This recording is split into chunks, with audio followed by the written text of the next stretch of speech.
餐廳突然間排咗一籠人喺呢度等位，又有點餐嘅，係咪先？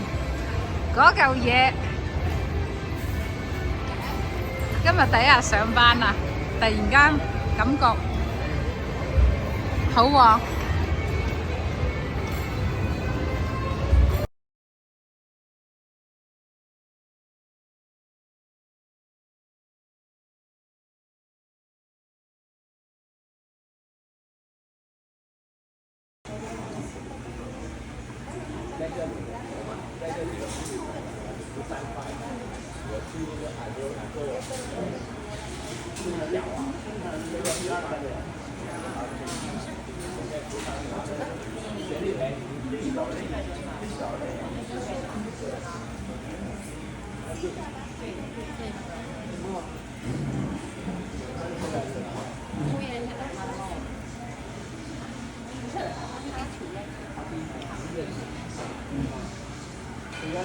我哋嘅飯堂係自助餐，然後我呢度咧就自己搞一個沙律，跟住一碗熱湯。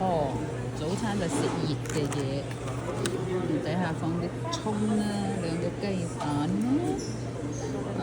我將呢個雞蛋係冷嘅，將個熱湯泡落啲雞蛋度暖啲，所以餐廳好大，餐館很大。